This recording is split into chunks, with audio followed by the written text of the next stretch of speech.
میں شروع سے ہی اپنی بڑی بہن کے دباؤ میں رہی۔ وہ جو کہتی میں مان لیتی۔ میری شادی بھی آپا نے اپنے شوہر سے کہہ کر ان کے ایک دوست سے کرا دی۔ میرے شوہر بہت اچھے انسان تھے۔ وہ مجھے بہت چاہتے تھے، لیکن میں میکے کی محبت میں کھوئی رہتی تھی۔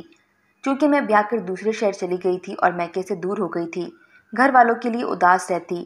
جی کرتا کہ روز وہاں جاؤں اور میکے کا دیدار کروں۔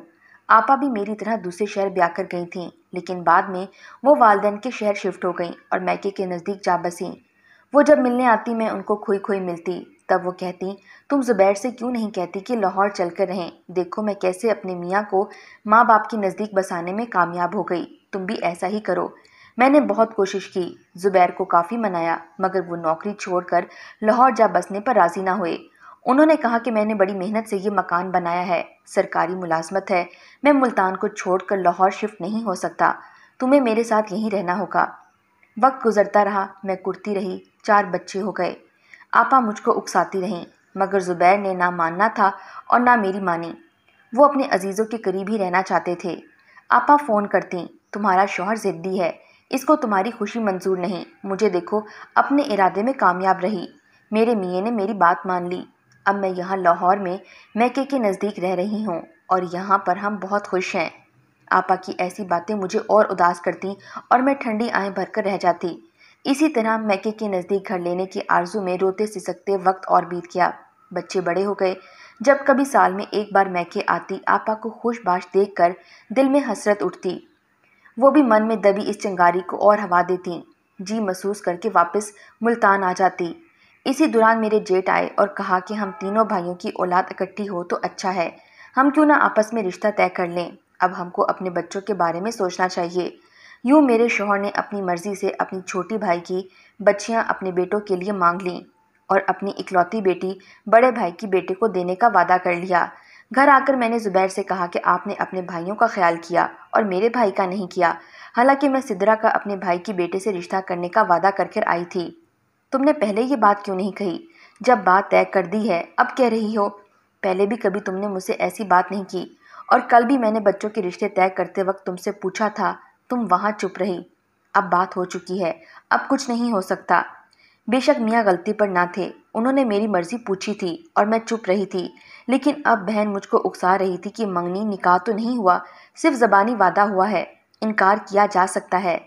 زبیر اصولی آدمی تھے، وہ زبانی وعدے کو بہت اہمیت دیتے تھے، اب اپنی زبان سے پھرنا نہیں چاہتے تھے، وہ بھی سگے بھائیوں سے کہ وہ ناراض ہو کر انہیں چھوڑ نہ دیں۔ جب دیکھا کہ میاں نہیں مانتے، بچوں کو ان کے خلاف بھرنا شروع کر دیا۔ بیٹی کو ہم خیال کر لیا، اس نے رفتہ رفتہ دونوں بھائیوں کو ساتھ ملا لیا، انہوں نے باپ کو پریشان کرنا شروع کر دیا۔ زبیر بہت پریشان رہنے لگے، جب دیکھتی کہ زبیر ذہنی اذیت میں ہے خوش ہوتی، مگر پھر تکلیف بھی محسوس کرتی کہ انہوں نے مجھے کبھی تکلیف نہ دی تھی۔ بچوں سے بھی وہلانا پیار کرتے تھے، بس میری یہ فرمائش نہ مانی کہ اپنا شہر چھوڑ کر میرے ماں باپ کے گھر کے نزدیک نہیں بسے۔ یہ ان کی مجبوری تھی کہ اتنی اچھی ملازمت نہیں چھوڑ سکتے تھے، اپنے والدین بہن اور بھائیوں سے بھی دور نہیں رہنا چاہتے تھے۔ بہرحال ہم سب نے مل کر ان کو بے حد بے سکون کیا، ان کی لائی ہوئی چیزیں چھپا دیتے اور پھر اور لانے کا تقاضا کرتے۔ جب وہ پریشان رہنے لگے، ان سے غلطیاں ہونے لگیں، دفتری امور میں ان کو یوں چارج شیٹ مل گئی، غرض نوبت یہاں تک پہنچی کہ انہیں ملازمت چھوڑنی پڑ گئی۔ قبل از وقت ریٹائرمنٹ سے ان کو پوری رقم نہ ملی اور کچھ مالی نقصان بھی ہوا۔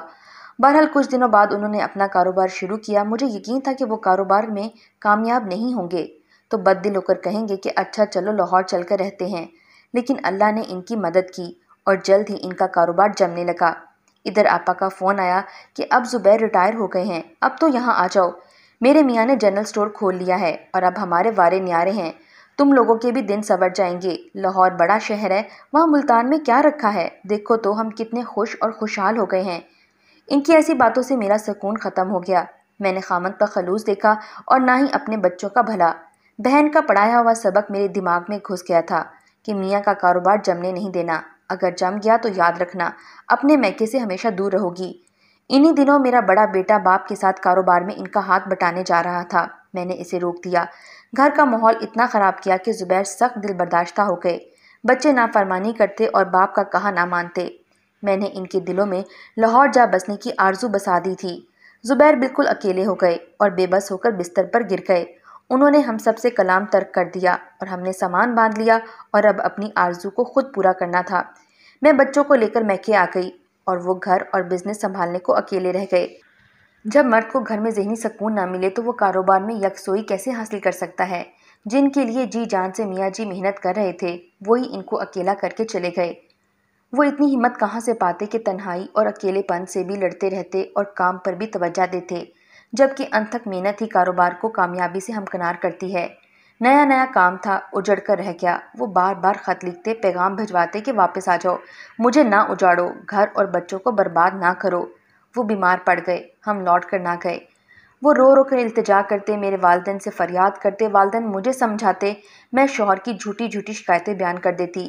والدین بے بس ہو کر رہ گئے۔ میں کہتی کہ اتنے سال ہم ان کے پاس رہے تھے، اب وہ ہمارے پاس آ کر رہیں۔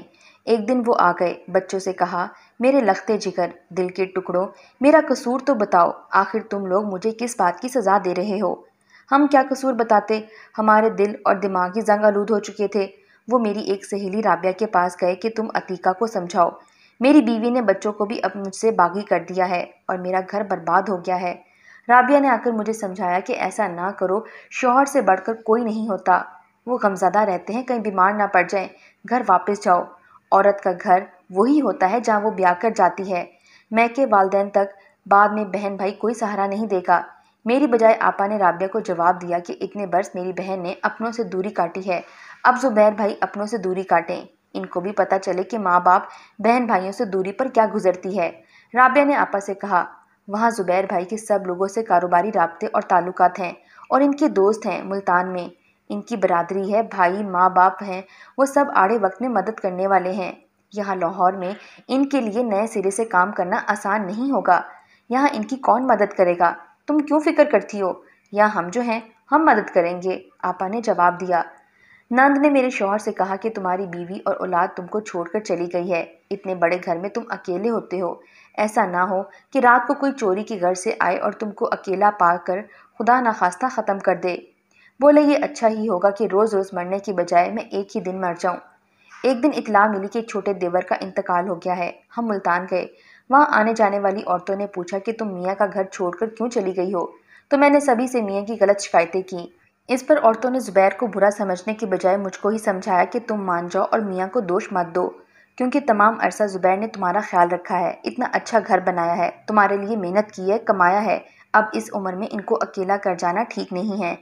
میاں اندر آئے، میں سامنے بیٹھی تھی، رو رہے تھے، میرا ہاتھ تھام لیا، میں نے اخلاقاً تسلی دی، بولے، دیکھ لو، بس یہی زندگی کی حقیقت ہے، یہ زندگی 2-4 دن کی ہے، ہم آج ہیں کل نہیں، ہم بڑے بھائی موجود ہیں اور چھوٹا بھائی چل دیا، کل کا بھروسہ نہیں، بس اب ضد ختم کرو اور گھر کو لوٹ آؤ۔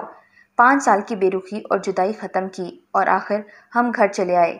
اگلے دن ان کو بخار ہو گیا، بھائی کی تدفین میں دوڑ دھوپ کی تھی، سینے میں درد کی شکایت کی اور لیٹ گئے، 3 روز یوں ہی بے سدھ پڑے رہے، بخار بھی ہو گیا، بڑا بیٹا جا کر بخار کی دوا لے آتا، افاقہ نہ ہوا، بچے میرے پاس دوسرے کمرے میں بیٹھے تھے، وہ اکیلے کمرے میں پڑے رہے اور ہم کھا پی کر سو گئے۔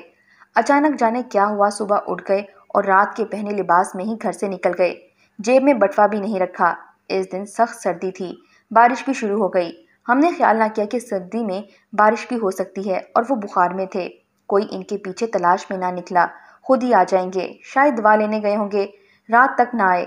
رات 11 بجے فون آیا کہ انجانے راستے میں کہیں گر گئے تھے، اجنبی ہسپتال لے گئے، ابھی تک بے ہوش تھے۔ وہ تو اچانک ایک واقف کار کی نظر ان پر پڑ گئی، پہچان لیا اور ہمیں فون کیا، اسی نے ہسپتال کا نام بھی بتایا اور پتہ بھی۔ ساری رات میں اور میرا بڑا بیٹا ہسپتال میں رہے، شرم کے مارے ان کے بڑے بھائی کو اطلاع نہیں دے رہے تھے۔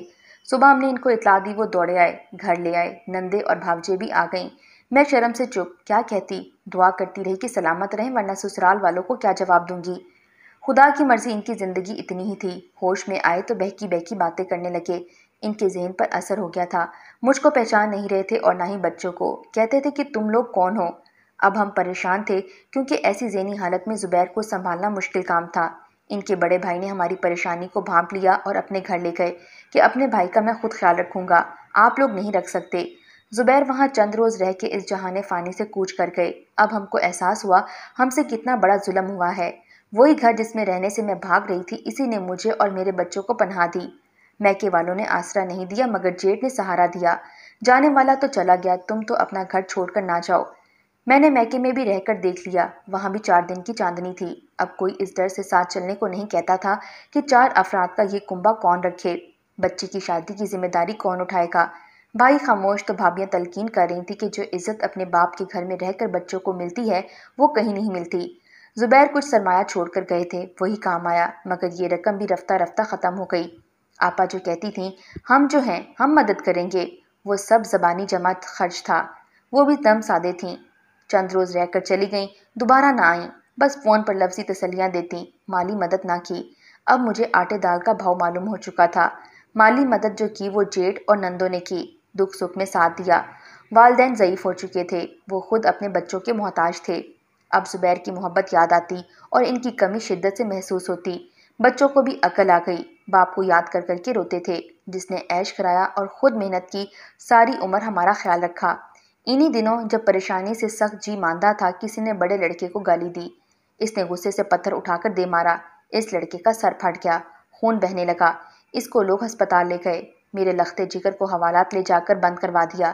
میری جان پر بن آئی، بھائیوں کو فون کیا، جواب ملا کہ اتنی دور کام دھندا چھوڑ کر کیسے آئیں، وہاں تو کئی دن لگ جائیں گے، تم اپنے جیٹ سے کہو جو ملتان میں بیٹھے ہیں۔ ادھر راشد جیل میں بے یار و مددگار، بے سہارا، ادھر گھر میں میں روتی تھی کہ اس وقت اگر زبیر ہوتے تو کیسے برداشت کرتے کہ ان کے بیٹے کو جیل ہو۔ وہ تو دلیر، دبنگ اور قانون کے ماہر آدمی تھے، مگر اب مجبور تھے، بیٹے کی مدد نہیں کر سکتے تھے کہ اب منو مٹی تلے جا سوئے تھے۔ آخر جیٹ کے پاس گئی، آپ میرے بیٹے کی رہائی کروا دیں، وہ لاوارث جیل میں پڑا ہے۔ وہ حوالات میں بند کرانے والوں کے پاس گئے، راضی نامہ کرا کر جھگڑا ختم کیا، معاوضہ بھرا اور راشد کو چھڑا کر لے آئے۔ آج شوہر کے نہ ہونے سے میں خود کو کتنا تنہا اور بے بس محسوس کر رہی ہوں۔ بہن بھائیوں کو پیغامات بھیجے، بھائیوں کو بلوایا، کوئی نہیں آیا۔ جس میکے کے پیچھے بھاگتی رہی، کوئی کام نہ آیا۔ اب میکے والے نہیں پوچھتے تھے، اکیلے ہی دکھ کاٹنے تھے۔ جیٹ نے پھر بھی ساتھ دیا۔ ساس سسر جو جیٹ کے گھر رہتے تھے میرے پاس آ گئے کہ میں اکیلی نہ رہوں۔ اب سوچتی تھی کہ جس کے لیے گھر بار شوہر چھوڑ دیا تھا، برے وقت میں انہوں نے مجھے چھوڑ دیا۔ کیا بتاؤں دل پر کیا گزری، مجھ سے بڑی بھول ہوئی، اتنے محبت کرنے والے شوہر کا دل دکھا کر اور بہن کی باتوں میں آ کر۔ میرے سچے ساتھی اور میرے بچوں کے ہمدرد تو صرف زبیر ہی تھے۔ اب ہر ایک سے کہتی ہوں کہ اچھا شوہر ملے تو اس کی قدر کرنی چاہیے، ورنہ دکھ ملتے ہیں۔ شوہر کے سوائے سارے سہارے جھوٹے ہوتے ہیں، چاہے بھابھی ہو یا بہنوئی، برے وقت میں کوئی کسی کا ساتھ نہیں دیتا۔